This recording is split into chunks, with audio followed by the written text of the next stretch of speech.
Legacy Precious Metals is the company that I trust to give you good and patient counsel for investing in your retirement. The Biden administration has caused a financial crisis and they have no clue how to fix it. Oil prices have skyrocketed, and when oil prices go up, not only do your expenses go up, but the cost of transportation and shipping spikes, leading the prices of goods to rise. And we are already seeing record inflation. That's the last thing that we need.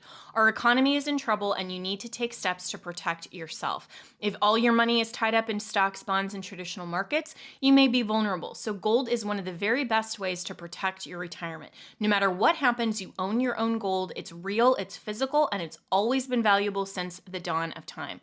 Call Legacy Precious Metals today at 866-528-1903 or visit them online at legacypminvestments.com. That's legacypminvestments.com, where you can download the free investor's guide. You can also go to my Facebook page, Jenna Ellis. I am a public figure on Facebook, and I just posted yesterday a really great interview with the president of Legacy Precious Metals, who is discussing why you need to start your retirement account even if you're in your 20s or 30s. There is always a great time to protect your retirement and invest, just like you want to protect your health over the long term.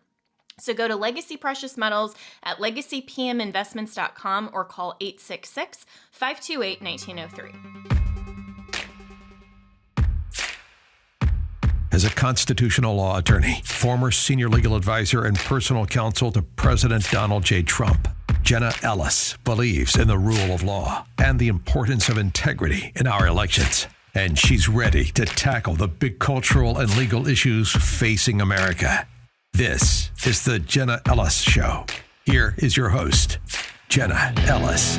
Hello, friends, and welcome to the Jenna Ellis Show. I'm Jenna Ellis, and we are talking all things Elon Musk and new Twitter. I've gotten so many comments and concerns and, frankly, complaints and suggestions from a lot of people just because Elon Musk responded to me on Twitter. No, I don't have his cell phone number, but Elon, if you're listening, you can absolutely contact me through thejennaellisshow.com, and, would love to talk more about Twitter and where it's going and how this can be a free speech platform.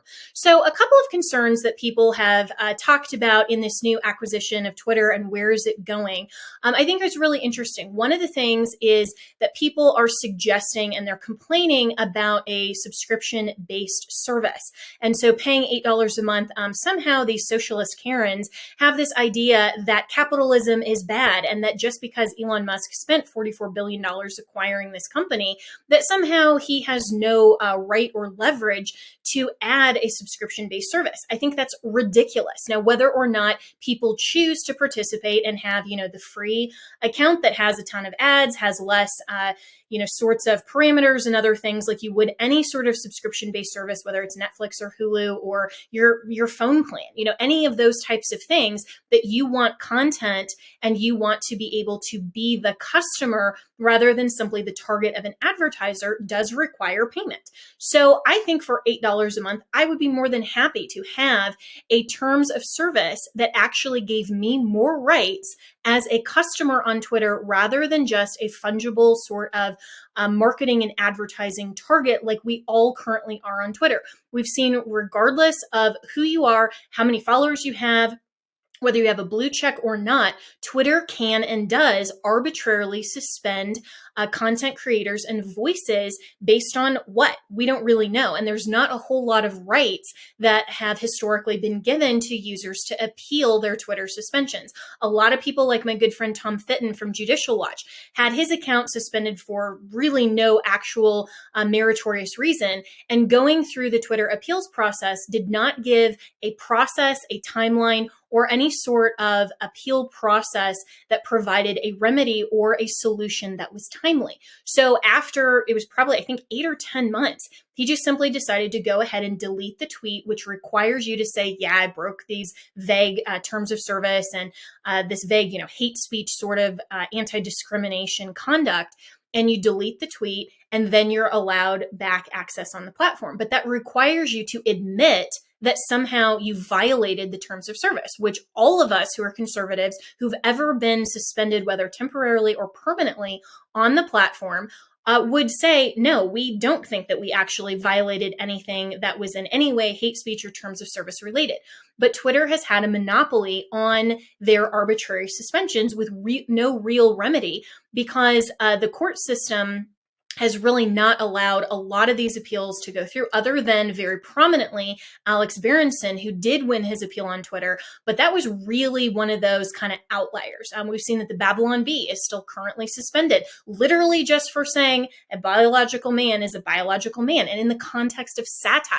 So I would be more than willing to pay $8 a month to have Twitter not have to have its entire revenue based on targeted advertising to me, a completely fungible account, but rather have the users and the content creators and the speakers actually participating in a platform where we have rights under consumer protection laws and under a much, much better and ultimately more legally perfect, if you can ever say that, crafted terms of service. And so hopefully that will be the direction that Elon Musk is taking with this. I think that it's really short-sighted for people to just complain that what they have historically gotten for free, which is really honestly not great in terms of customer service, that somehow now they're objecting and they're whining and complaining that they would have to spend $8 a month. Listen, you can not spend the $8 a month and you can continue to be arbitrarily suspended and have your follower account throttled and all of these things that you've been complaining about for the last, years and years and years. So choose what you want to complain about. For me, it's a lot more important that the content creators and the actual speech in terms of a public forum is what is front and center, and that's what's protected. I'm fully willing to participate in not only the free marketplace of ideas, but the market itself and in capitalism. Capitalism is a good thing. When you have AOC who is, laughing at Elon Musk and saying, really, you want to spend $8? She's a socialist. And so, of course, she's working for a non-revenue generating institution herself. She's providing no valuable content whatsoever there. And yet, she's taking a paycheck for it. And so she wants these types of socialist, community-owned kind of platforms that really are just an elitist model that say we are going to prey on the little people and you have absolutely no rights as a consumer, rather than saying capitalism is a good thing. And if Elon has a way to actually be revenue generating that is based on a customer and consumer protection model, I'm 100% all for it. So the second thing is that a lot of people are really, really concerned about all of these different ideas that Elon has pushed out on Twitter, but he hasn't yet actually acted upon. So I am under absolutely no delusion that Elon is a wonderful, America first Trump conservative, right? That's probably not the case, but I don't actually care. What I care about is that he will focus Twitter to actually be a free speech platform. I was a little concerned when he talked about Twitter being the best source of information because it's crowdsourced and crowd information. That to me sounds a lot like Wikipedia. That's not really at all the platform that you want to go to find information, because anyone can edit it. Anyone can have a bias. That doesn't mean that there are articulable and provable facts on that. It just means this is the best information with anyone that wants to participate in editing the content that's on that platform. That doesn't mean that it's actually more factual or more accurate. It just means that it's crowdsourced with, whoever wants to go in and generate that content. So I would really like him to focus on this being more of a free speech forum, and no one is the arbiter of fact or truth. And this is everyone's opinions. And if somebody wants to say, the sky is green, the earth is flat, fine. They can be ridiculed then, but I can also say my opinions, and I will not be censored for saying things like men cannot be women, or that people who prey on little children are groomers. All of these things that are completely valid opinions that shouldn't be censored simply because it goes against the leftist Democrat agenda. So if Elon pushes Twitter to actually genuinely becoming a free marketplace of ideas and opinions, I'm 100% all for it. So last thing I want to say on this before I bring in my guest, Jake Denton, who is a fantastic a young tech policy conservative at the Heritage Foundation, has some really great insights. I also would like to strongly suggest that everyone who is openly complaining and concerned and back and forth on yay Elon or we hate Elon or whatever, give it some time. Remember back in 2016 when everyone who was conservative, and myself included, had some huge concerns about whether President Trump would actually be conservative. But we need to give some time. And President Trump actually became the best president of my lifetime. And so could Elon be the Donald Trump of Twitter? Absolutely. Could it end up that, hey, nothing really changed. We're all really frustrated. He's only listening to leftist voices. Sure, that could happen. But right now, it's all just conjecture. It's speculation. And Elon is really taking the pulse of the community and a wide swath of users on Twitter. So I say, let's just wait and see.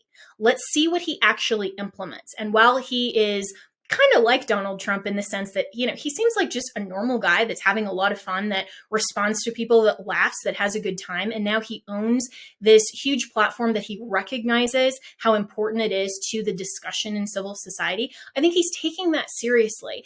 And what type of advice he gets, and especially what type of advice he chooses to follow, is going to, we just have to wait and see. And so I have a lot of faith in Elon Musk. I think that overall, he's going to look at this from an entrepreneurial standpoint, someone who is concerned about free speech, someone who is anti-censorship, someone who is pro-America, someone who is pro-capitalism. All of those things are great, regardless of how he votes at the end of the day. That's not my concern when looking at Twitter as a platform. So let's give him the benefit of the doubt. Let's wait and see. Let's not just all jump to conclusions one way or the other, but wait and see what he actually does. And then we can criticize decisions we disagree with, and we can also champion decisions we do agree with. So for right now, hey, I'm still on Twitter. I'm still a blue check. I'm happy to pay the $8 a month, participate in capitalism. And I say, go Elon Musk. Legacy Precious Metals is the company that I trust to give you good and patient counsel for investing in your retirement. The Biden administration has caused a financial crisis, and they have no clue how to fix it. Oil prices have skyrocketed, and when oil prices go up, not only do your expenses go up, but the cost of transportation and shipping spikes, leading the prices of goods to rise. And we are already seeing record inflation. That's the last thing that we need. Our economy is in trouble, and you need to take steps to protect yourself. If all your money is tied up in stocks, bonds, and traditional markets, you may be vulnerable. So gold is one of the very best ways to protect your retirement. No matter what happens, you own your own gold. It's real, it's physical, and it's always been valuable since the dawn of time. Call Legacy Precious Metals today at 866-528-1903 or visit them online at legacypminvestments.com. That's legacypminvestments.com, where you can download the free investor's guide. You can also go to my Facebook page, Jenna Ellis. I am a public figure on Facebook, and I just posted yesterday a really great interview with the president of Legacy Precious Metals, who is discussing why you need to start your retirement account even if you're in your 20s or 30s. There is always a great time to protect your retirement and invest, just like you want to protect your health over the long term. So go to Legacy Precious Metals at legacypminvestments.com or call 866-528-1903. So joining me now to discuss Elon Musk and all things Twitter even more is Jake Denton, who is the Tech Policy Research Associate at the Heritage Foundation. And Jake, apparently you and another Hill staffer were actually arbitrarily suspended on Twitter this past week for no reason at all. So what happened? And you did get back on Twitter. So what's going on? Yeah, so in the middle of the night, it was Saturday of last week, Twitter did a massive ban wave through what they call a network ban. So essentially, it has nothing to do with your behaviors. It all has to do with the accounts and the social circles which you kind of exist in on the platform. And so for us, that just happened to kind of be this young person conservative sphere. And, in the dead of the night, so presumably it was a rogue employee or something. I'm giving them the benefit of the doubt. They did a massive ban and just told everyone that was for ban evasion.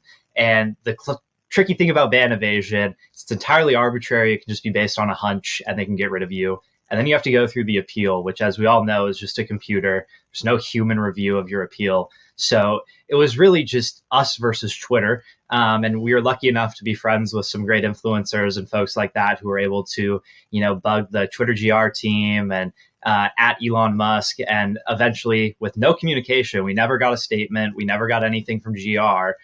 We were just randomly reinstated. Still radio silence, no apologies, no nothing. But yeah, a Hill staffer myself, several grassroots type folks that are working with some of these candidates across the country, all banned with no explanation at all.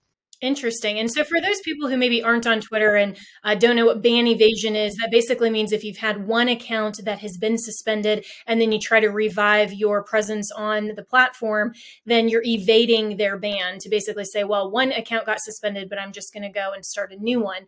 And so, obviously that wasn't the case with you. I've looked at your Twitter account. You're not verified in terms of the blue check. So do you think that the blue check status had anything to do with this in terms of what you know from other people?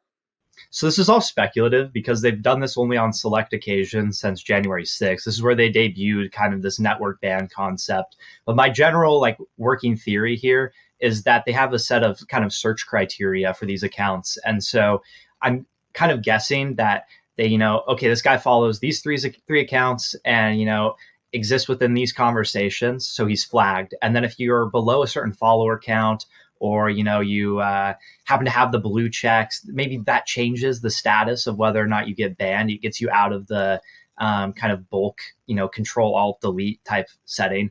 But we were below 1,000 followers, all of us. We had no blue checks, but we did have our employers in the bio, which you think they've been clever enough to make sure they didn't ban government folk. But instead, they just mass delete. And unfortunately for them, they got caught up with actual government employees who aren't just going to roll over.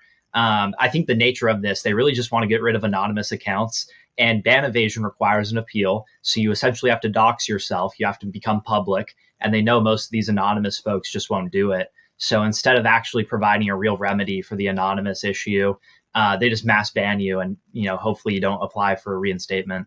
So two questions on that then. One is, did this, to your knowledge, happen to any accounts that are Democrat or left-leaning, or is this only happening to conservatives? And second, with the anonymous issue, there's been a lot of chatter on Twitter with this now blue check open for $8 subscription. A lot of people are concerned about impersonation. They're concerned about some of these anon accounts. So from a policy perspective, what would be the best remedy? Yeah, so from my understanding, this has never occurred at this scale on the left. There are actually several instances of organized bot networks that are very public for left-wing candidates. Demcast is a very prominent one. There's a great article on there. It's about the only thing that comes up when you search Demcast, but a bunch of former Obama Foundation employees, Obama White House employees have organized a massive botnet that has gone untouched by Twitter content policies. And they boast publicly that they have spoofed essentially 1.5 billion impressions since 2020. No intervention, just completely silent. And that's legitimate bots. These are just anonymous people who don't want their face out there. And in many cases, don't say anything objectionable. They just exist on the platform without their face, and there's no voice for them. So they're just wiped out. As for a policy solution in terms of verification, I don't honestly believe it's kind of a non-problem in terms of the identity thing, because they're trying to essentially impose forced verification of identity versus solving for imposter accounts, duplicate accounts.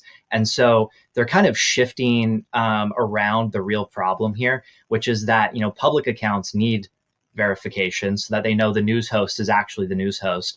But just an average person, listening to the show, or, someone in blue collar America does not need to have their face affiliated with their account. If they want to exist anonymously, I really think they should have that right. It's ultimately just feeding into the bigger data collection machine if you're public. So at least you're showing some level of operational security when you're anonymous. So whether they actually go ahead with this, monetized blue check solution, I think that's honestly a very slippery slope towards forced identity verification, which is a door we'll never be able to close again if it's open. So yeah, and that type of forced verification already exists on other platforms like Instagram, for example, where you have to actually show your photo ID and it has to be government issued. It has all of those types of regulations. And a lot of people haven't objected to that. Some people will just decline and say, you know what, it doesn't matter to me to be verified to show that identity. But for people who do want the verification, if they are concerned about imposters or those duplicate accounts, and they're willing to go through that process. Almost like getting a TSA security clearance. It's like, okay, you can stand in line at the airport for an hour, or you can give the government your data and you can jump to the head of the line. And so it is a free choice if you want to participate in that type of service. And so with Elon Musk looking at all of these different options, I think overall, he's a great entrepreneur. He's somebody who is looking at this critically. He's not necessarily one of us, meaning, the conservatives who care about some of these policy considerations that we do. But at the same time, I think we need to give him the benefit of the doubt that he actually is trying to tackle some of these issues, and he's wanting to make Twitter ultimately better. But what really defines better, of course, is the policy question. So what's your take overall on how he's handled things so far, and what would you like to see Elon Musk do with his new acquisition of this platform? Yeah, so I think the most promising thing in the run up to Elon's acquisition of Twitter was his promise to fire 75% of the staff. That was the best possible policy position to go into this with. He comes in, he fires the C-suite, he gets rid of a lot of the people who are the architects of the current censorship apparatus. And then he proceeds to dissolve the board, which was another great step. But then you still have people like Yoel Roth, who are part of the security team, who is essentially the one who's behind these network bans and these clever ways to silence conservatives, not only still existing within the company, but Elon is boosting his public presence. He's giving him a greater platform and almost essentially legitimizing all of the censorship type behavior he had prior to Elon joining the company. So very concerning on that front. I think he really should stick to his guts, fire, en masse a lot of these staff. Obviously, you can't do that overnight. You have to have someone there to work the company, but they certainly should not be driving the ship anymore.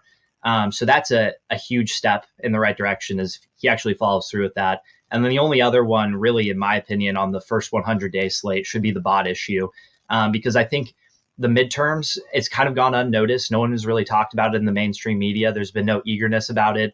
But every single one of these far left candidates is being boosted by sophisticated bot networks, and not a single person says anything about it. And you can truly just scroll back because none of them really tried to hide it. You can go to the early days of their account. You can track their follower counts on Social Blade, and you see nothing changes really. And then boom, big artificial spikes. They just blatantly are bot boosting their content, their follower counts. None of it is real. And it's all because Twitter has just completely dropped the ball on the security of the platform. So cleaning out the bots and making it basically impossible to kind of spoof accounts en masse is going to be a huge step towards saving the platform, but huge task for Elon's ahead. I mean, across the board, whether it be firing or, cleaning up the platform. Yeah, and I would absolutely agree with that, especially leading into the midterms. And I don't know if you're aware of what happened with Mark Finchem, who's running for Arizona Secretary of State, and how he was arbitrarily suspended, given absolutely no reason, just a couple of days ago, and then was reinstated once Elon actually responded to my tweet and said, "I'll look into it," which was great. And and so it seems like he's really trying, at least, to be nonpartisan. And of course, then, the left wing blue checks were so concerned about that. And they're really upset because to me, the going narrative would have been, oh, look at how extreme Mark Finchem is, who is the GOP candidate. And he got suspended on Twitter. And then they can use that to amplify their false narrative. And now they don't have access to those types of manipulation tools anymore. And so as Elon is openly suggesting that Twitter is going to be this massive kind of crowdsourced information platform, to me, that sounded a little more like Wikipedia, which of course is unreliable. I mean, even when I was in college, we couldn't cite Wikipedia in our research papers, right? And so how different of a perspective do you think that type of focus or goal is compared to simply having a free speech platform? Yeah, so Elon's kind of bounced all over the place in terms of where he thinks he's going to take this. He's floated this idea of X.com being like an American WeChat. So, your banking, your messaging, everything is merged into a super app. And that requires a massive reconstruction of the platform. It's not even built on a foundation that could support that. And so while he is tearing these things down and kind of clearing out all of these different errors and the rules and whatnot, you essentially open up a massive window for bad actors who are within the company to do silly things like ban Mark Finchem, not give verification badges to candidates, things of that nature, right? Like everything that we complain about, there's greater opportunity for them to do this while he is trying to rebuild the platform. His focus will just be elsewhere, and he does not have the team right now to support and kind of supervise the other employees. There's a reason he himself is doing content moderation regarding the Brazil election. He does not trust the people that are on his team to execute. So I think what you have to look out for in the kind of rebuilding phase here is whether or not he's going to kind of bring in a team of advisors, people who can actually help him in this transition, or if he'll do it by himself. And if he tries to do it by himself, we're going to see more meetings with the ADL, the NAACP, because all of his underlings will continue to do the marching orders of the past regime.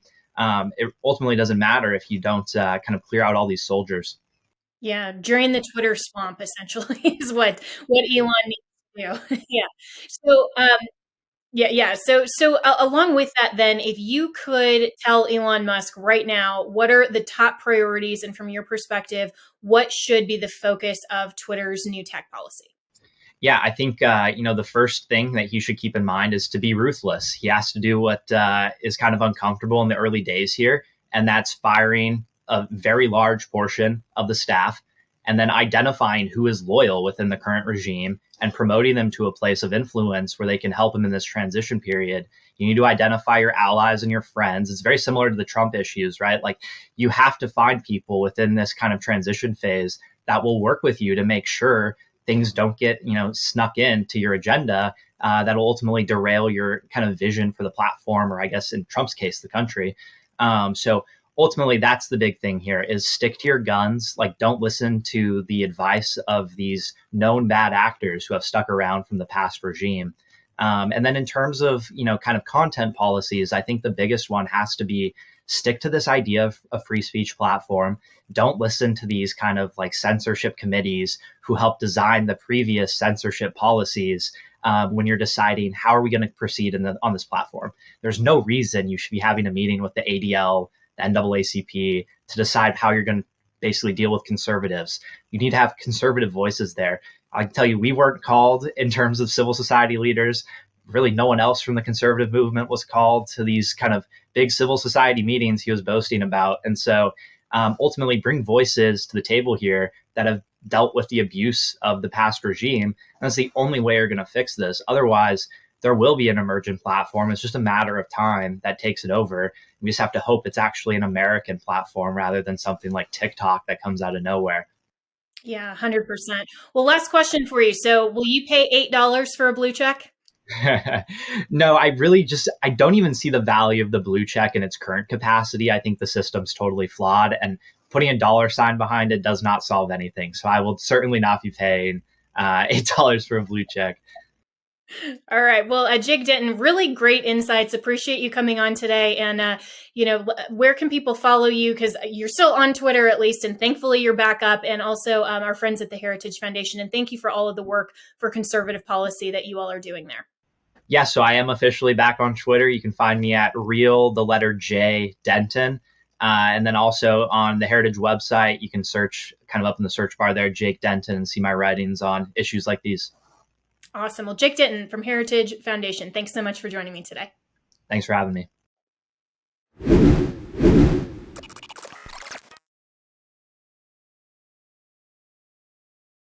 MyPillow is having their biggest sheet sale of the year. You all have helped build MyPillow into the amazing company that it is today. Now, Mike Lindell, the inventor and CEO, wants to give back exclusively to you, his listeners. The Percale bed sheet set is available in a variety of colors and sizes, and they are all on sale. So, for example, the queen size is regularly priced at $89.98, but is now only $39.98 with our listener promo code Jenna, Jenna. So order now, because when they're gone, they're gone. The Percale bed sheets are breathable and have a cool and crisp feel. These come with a 10-year warranty and a 60-day money-back guarantee, so don't miss out on this incredible offer. There's a limited supply, so be sure to order now. You can call 1-800-564-8475 and use the promo code Jenna, or go to mypillow.com/Jenna. You can click on the radio listeners square and use the promo code Jenna. That's Jenna. Thank you so much to all of Mike Lindell's listeners and listeners of this podcast for making sure to support MyPillow and using our exclusive listener promo code Jenna. That's Jenna.